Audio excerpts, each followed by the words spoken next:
Ini kita melihat pandemi sudah dalam keadaan yang ya bikin kita babak belur lah, bikin kita kacau balau semuanya. Tapi ini sebelum saya mulai materi, saya itu tertarik dengan banyak ilmu-ilmu futurologi. Jadi ilmu futurologi itu adalah ilmu tentang meramalkan masa depan. Jadi masa depan itu akan seperti apa?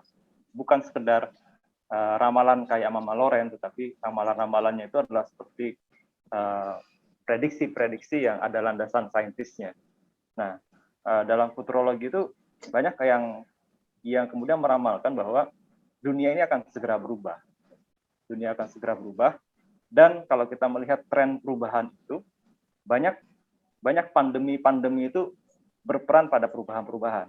Contoh misalnya kalau kita bicara pandemi yang meluluh lantakkan Eropa pada kisaran abad ke-14 yaitu Black Death, itu kemudian mengubah konstelasi politik di Eropa. Ya. Kemudian kalau kita melihat wabah flu Spanyol pada tahun 1918-an itu juga membuat tatanan dunia berubah. Nah, kita juga menyongsong perubahan itu. Perubahan bahwa mungkin setelah pandemi ini akan ada perubahan besar dunia. Tatanan global mungkin akan terjadi perubahan. Dan harapannya perubahan-perubahan itu tetap membuat kita istiqomah. Makanya pada hari ini saya ingin membawakan sebuah tema, yaitu belajar istiqomah dari jantung. Jadi kebetulan di sini juga ada beberapa senior-senior saya, guru-guru saya, dokter-dokter spesialis jantung. Jadi ini bukan sedang mengkuliahi, tetapi cuma ingin mengintrospeksi diri dan belajar istiqomah dari organ yang sering kita pelajari sebelumnya dan kita banyak berinteraksi dengannya, yaitu jantung ya. Belajar istiqomah dari jantung. Mungkin bisa minta tolong slide-nya berikutnya. Ya, jadi Imam Bishr bin Al-Haris Al-Hafi mengatakan seperti ini. Ketika mengomentari orang-orang yang hanya serius beribadah di sebuah momen. Nah, ini dia momentum yang sering orang serius beribadah itu adalah momentum bulan Ramadan. Kata Imam Bishr bin Al-Haris Al-Hafi dalam Lataiful Ma'arif, dalam Ibnu Rajab Al-Hambali, beliau mengatakan orang yang cuma beribadah di momen itu aja, itu adalah seburuk-buruk kaum. Mereka tidak mengenal Allah kecuali hanya di bulan Ramadan. Sibuk tarawih, kemudian berpuasa, kemudian menjaga diri dari hawa nafsu, itu hanya di bulan Ramadan. Sesungguhnya hamba yang saleh itu adalah yang rajin dan sungguh-sungguh dalam ibadah dalam setahun penuh. Artinya kalau dalam setahun penuh kita membutuhkan apa yang namanya istiqomah. Slide. Ya. Slide berikutnya. Berikutnya, mohon maaf. Ya. Jadi istiqomah, Imam Nawawi ini adalah seorang imam besar di mazhab Syafi'i, mengatakan apa itu istiqomah? Istiqomah itu sederhananya adalah luzum ta'atillah, yaitu kita tetap konsisten dan tetap konsekuen dalam melaksanakan ketaatan kepada Allah Ta'ala. Itu adalah istiqomah. Ini pernyataan yang sederhana, tetapi ini ternyata susah. Nah, klik lagi. Slide.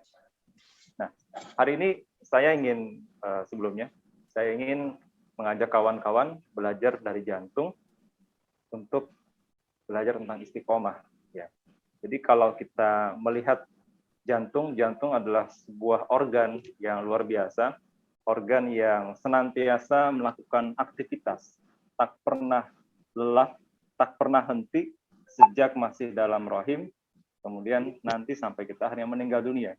Jantung tetap seperti itu, tetap melakukan aktivitas yang memompa, melakukan kontraksi, seperti itu.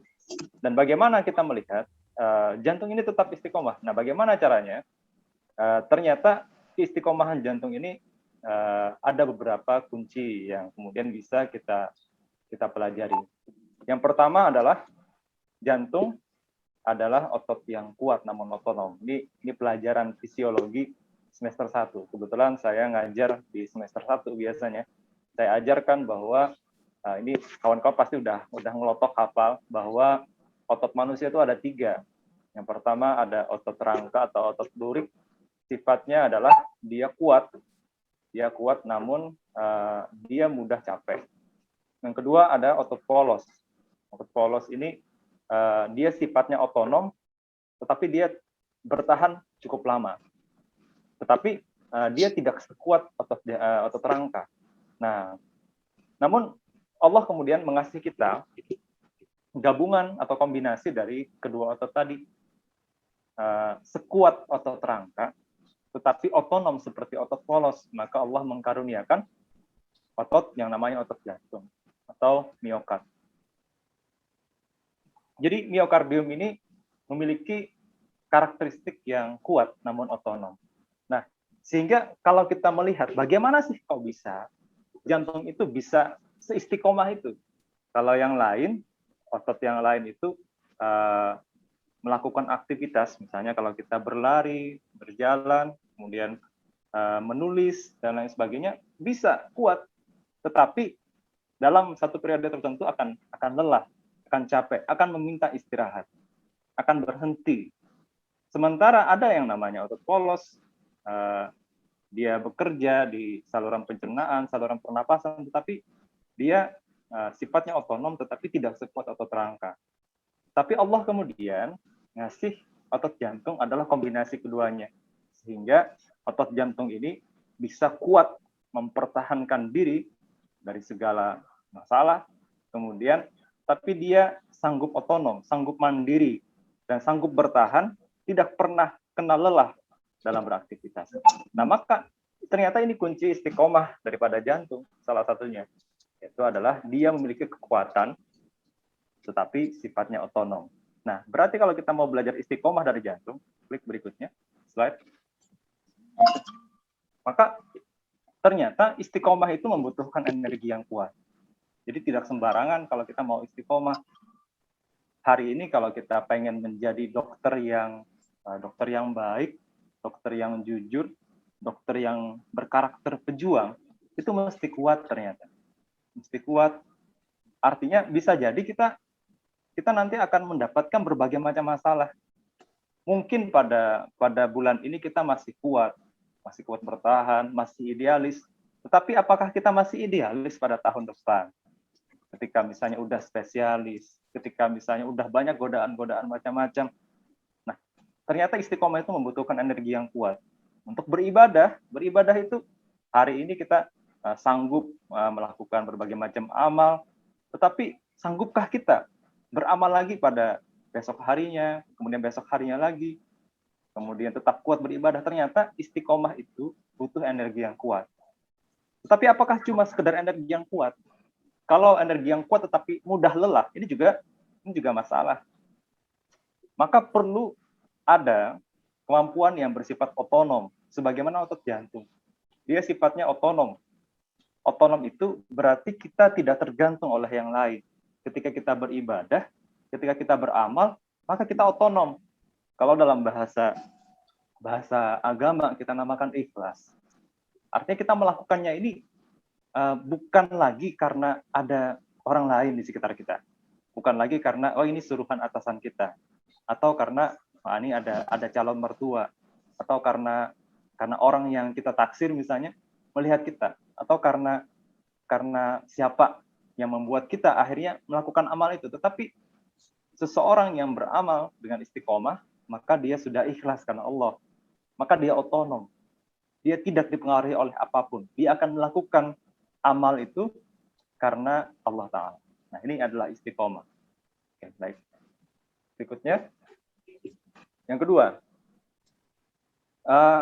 ciri berikutnya daripada otot jantung, daripada jantung yang merupakan otot tadi, itu adalah dia istiqomah, dan menariknya jantung ini memiliki sebuah baterai yang luar biasa ya. Baterai yang mengagumkan yang bernama nodus sinoatrial. Nodus sinoatrial yang kita pelajari di anatomi terletak di atrium kanan di bagian atas. Kemudian secara ritmis dia teratur memberikan impuls-impuls, memberikan arus listrik, kemudian disebarkan melewati kabel-kabel yang ada di jantung kita, hingga terjadilah bentukan listrik jantung yang pada akhirnya akan menyebabkan terjadinya depolarisasi, kemudian terjadi kontraksi jantung. Nah, kita melihat sifat yang diberikan oleh Allah kepada nodus SA adalah dia otonom dan juga sifatnya adalah teratur atau ritmis. Ya. Berikutnya, slide. Nah, maka kita melihat bahwa kalau kita mau belajar istiqomah dari jantung, maka belajarlah dari nodus SA. Nodus SA ini adalah dia melakukan aktivitas secara konstan, secara ritmis, secara teratur. Istiqomah itu kuncinya adalah kalau kita beramal, maka amal kita itu konstan. Perbuatan-perbuatan baik kita itu adalah perbuatan yang harusnya, perbuatan yang dilakukan dengan tanpa bosan, konstan. Walaupun seperti kata Aisyah radhiyallahu anhu bahwa Rasulullah bersabda seperti ini. Kerjakanlah suatu amalan itu sesuai dengan kemampuan kalian. Allah tidak akan bosan sehingga diri kalianlah yang bosan. Dan ini menariknya, amalan yang paling dicintai Allah adalah yang dikerjakan secara terus-menerus, konstan, ritmis, walaupun amalan itu sedikit.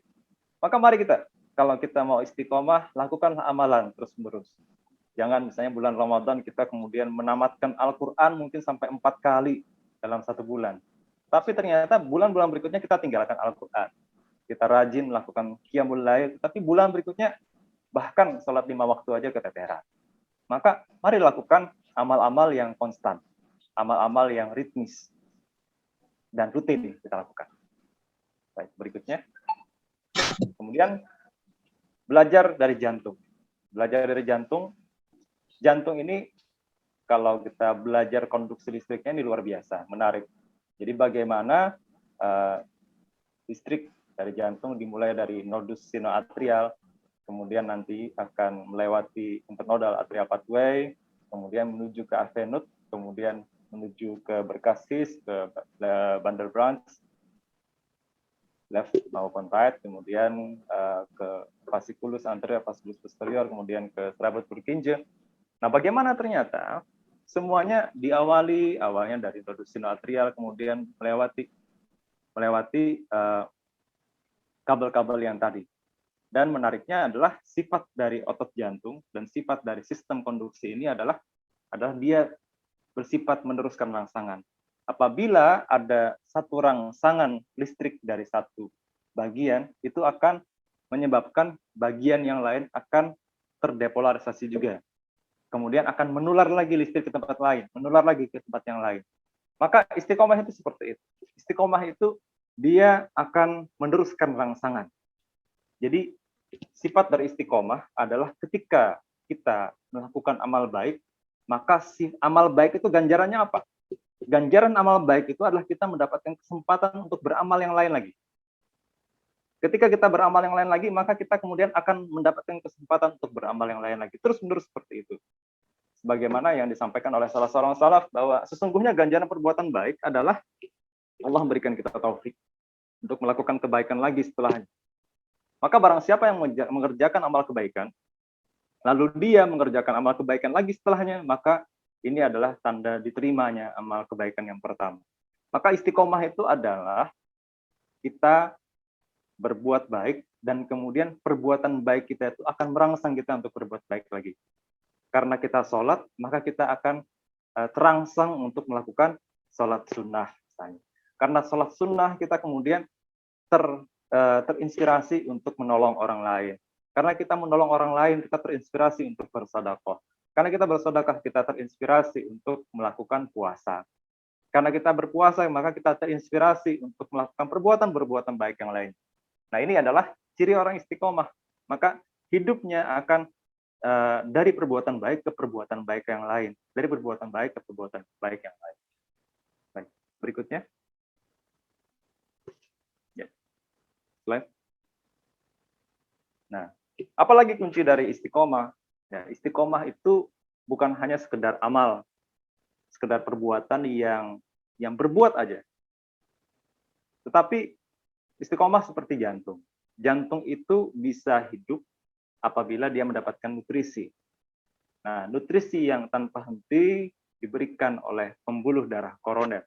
Ini kita sambil review bagi yang udah lupa, jantung ada dapatkan nutrisi dari arteri koroner ya. Arteri koroner ada dari right coronary artery, kemudian left coronary artery, kemudian bercabang menjadi arteri circumflex, left anterior descending, ya kemudian itu kemudian bisa memberikan nutrisi ke seluruh bagian jantung. Nah, kenapa jantung bisa berkontraksi? Kenapa jantung bisa beraktivitas? Karena ada nutrisi tanpa henti tadi. Nah, berikutnya. Nah, ternyata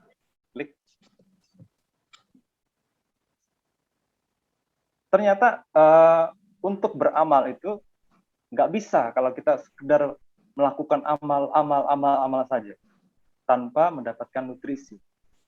Maka kita harus mendapatkan nutrisi untuk bisa beramal. Apa itu nutrisi bagi amal kita untuk supaya bisa tetap beristiqomah? Jawabannya adalah ilmu. Jadi orang yang beramal harus senantiasa memberikan dirinya nutrisi berupa ilmu. Jangan malas untuk menuntut ilmu. Jadi harus dapat ilmu terus. Kalau kita hanya beramal tetapi kita berhenti menuntut ilmu, maka kita akan habis sudah. Kita akan seperti jantung yang kehilangan suplai nutrisi dari arteri koroner. Maka akan terjadi iskemia. Atau bisa menjadi mati, akan terjadi infak. Maka jangan sampai tubuh kita menjadi infak. Amalan kita itu akhirnya sia-sia karena tidak ada ilmunya. Allah berfirman dalam surah Al-Mujadalah, yarfa'illahu allazina amanu minkum wallazina utul ilma darajat. Allah akan meninggikan orang yang beriman di antara kamu dan orang-orang yang diberi ilmu pengetahuan beberapa derajat. Maka gemarlah menuntut ilmu agar amal kita itu tidak menjadi amal yang infak. Ya, berikutnya. Nah, kemudian karakter jantung berikutnya yang mesti kita pelajari, mesti kita cari ibrahnya adalah jantung itu adalah organ yang taat. Sebagaimana sebenarnya seluruh organ dalam tubuh kita itu adalah organ-organ yang taat. Jadi jantung itu adalah taat. Jantung ketika dia mendapatkan impuls listrik, maka dia akan berdepolarisasi, kemudian akan mengalami repolarisasi. Kemudian ketika ototnya ototnya akan berkontraksi dengan bentuk yang ritmis sekali. Jadi walaupun terpisah antara kanan dan kiri, tetapi mereka kemudian berkontraksi secara barengan. Kemudian mereka ketika darah kemudian memberikan tekanan kepada katup, maka katupnya akan terbuka. Kemudian dengan tekanan tertentu, akhirnya katup akan menutup. Ini indah sekali. Bagaimana jantung ini adalah suatu organ yang taat. Maka mari kita belajar daripada jantung. Belajar pada jantung supaya menjadi manusia yang taat juga. Salah satu cara untuk bisa istiqomah adalah taat. Taat dalam kondisi apapun. Ketika Allah memberikan perintah seperti ini, maka taatilah. Kata Allah, tegakkanlah sholat, maka sholatlah. Tanpa mikir panjang, saya harus sholat. Kenapa sih harus ribet, tunggang-tungging misalnya? Tetapi lakukanlah, Allah sudah perintahkan itu. Kenapa saya harus sibuk berlapar-lapar berpuasa? Ketika Allah menyuruh kita untuk menutup aurat, ya kerjakanlah tutup aurat itu. Karena ini adalah perintah dari Allah. Karakter kita taat. Ya, sebagaimana jantung, sebagaimana organ-organ tubuh kita yang lain itu taat. Masa yang organ tubuh kita semuanya taat, masa kitanya ternyata nggak taat dengan aturan Allah. Gitu. Berikutnya lagi. Jadi sekedar ilmu namun tidak taat kepada aturan Allah hanya akan membawa kepada jalan keburukan. Banyak hari ini orang berilmu, banyak orang alim, tapi ternyata tidak taat pada aturan Allah. Taat pada syariat itu adalah konsekuensi keimanan. Dan dengan ketaatan inilah dia akan membawa kita senantiasa istiqomah dalam beramal saleh. Dan klik berikutnya. Slide berikutnya. Nah, dan musuh daripada taat adalah maksiat. Maksiat ini adalah blok-blok yang berbahaya. Jadi kalau kita lihat ini kalau yang biasa baca EKG langsung tahu nih apa yang dilakukan. Wah, ini telepon aja langsung Dr. Vito. Dr. Vito telepon, tolong segera dipasang TPM. Misalnya. Ini karena ini adalah total AV block, bahaya. Jadi mesti pakai pacemaker. Nah ini adalah total AV block ya. Total AV block. Kenapa terjadi total AV block? Karena gangguan di nodus atrioventrikular. Ada lagi blok-blok yang lain, bisa blok di sinoatrial atau blok yang lain atau hal-hal yang lain. Bisa blok di fasciculus, ya, bisa blok di tempat-tempat yang lain, atau ada irama-irama tambahan. Ini adalah sesuatu yang berbahaya. Nah, blok-blok ini akan menyebabkan kontraksi jantung akan terganggu. Otomatis cardiac output akan terganggu, otomatis kinerja jantung akan mengalami bahaya. Jadi jangan sampai terjadi blok-blok yang berbahaya. Nah, klik slide. Jadi blok yang berbahaya itu apa? Blok yang berbahaya itu adalah maksiat. Musuh daripada taat adalah maksiat. Kalau kita ingin aman hidup kita, maka jauhilah maksiat.